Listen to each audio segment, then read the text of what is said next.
మన రక్షకుడైన యేసుక్రీస్తు దేవుని పరిశుద్ధమైన నామములో ప్రియమైన దేవుని బిడ్డలందరికీ నా హృదయపూర్వక వందనాలు. Praise the lord. లూకా సువార్త 8వ అధ్యాయము 49వ వచన భాగము. యేసు ఆ మాట విని, భయపడవద్దు, నమ్మిక మాత్రం ఉంచుము, ఆమె స్వస్థపరచబడును.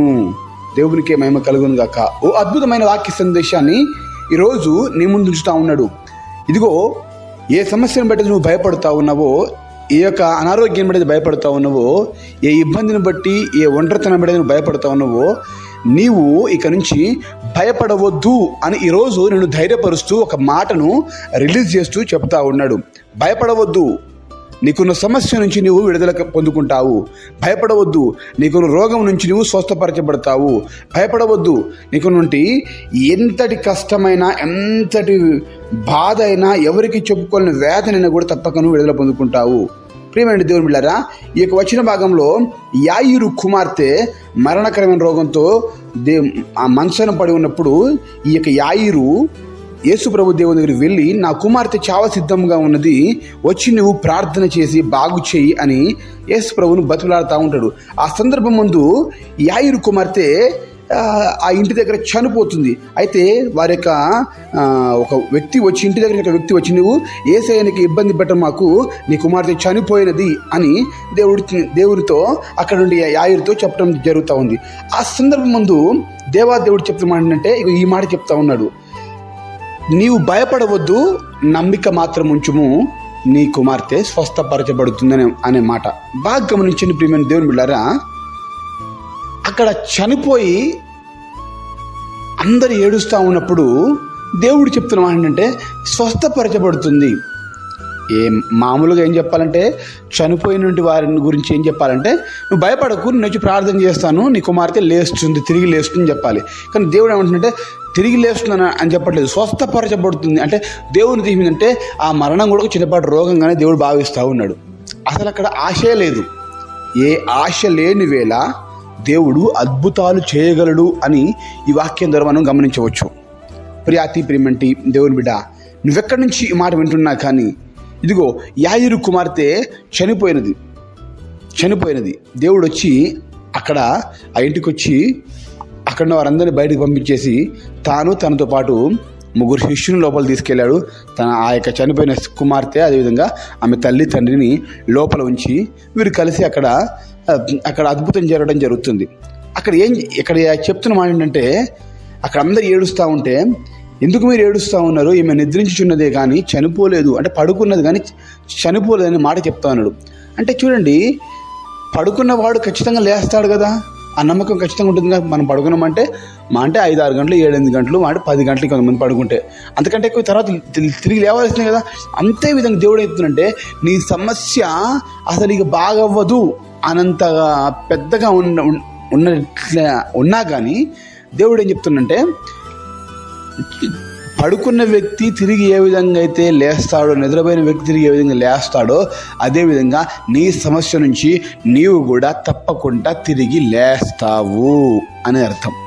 అంటే ఇక్కడ ఆశే లేదు. చనిపోయాక ఏముంటుంది ఆశ? ఏముంటుందండి?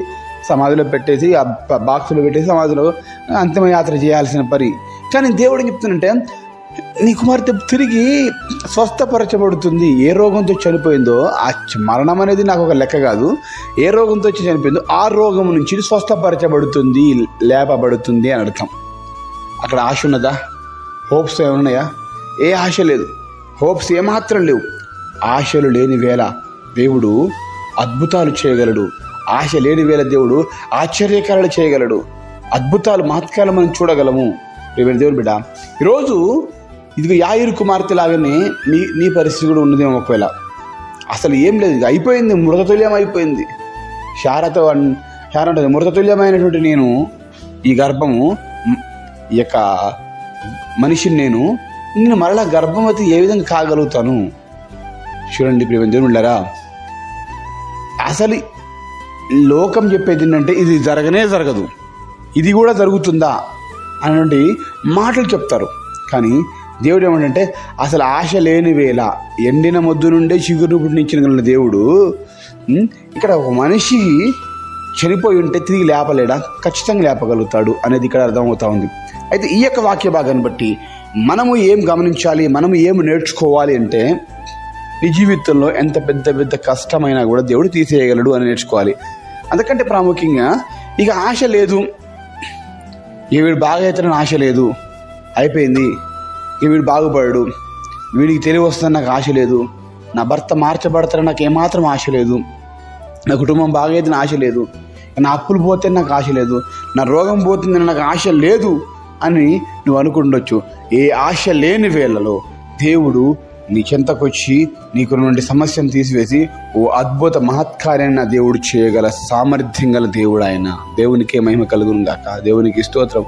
ఒకరిని కన్నీరు గారుస్తూ ఒంటతనంతో నిందింపబడిన పరిస్థితుల మధ్యలో, అవమానపడిన పరిస్థితులు ఉన్నప్పటికీ దేవుడు ఖచ్చితంగా తిరిగి లేపగలడు. తిరిగి నీకున్న సమస్య నుంచి విడుదల కలగజేయగలడు. నీ యొక్క దుఃఖాన్ని, కన్నీరును తుడిచి ఆయన నీ నోటిని నవ్వును పుట్టించగలడు. నిన్ను ఉజ్జీవింపచేయగలడు.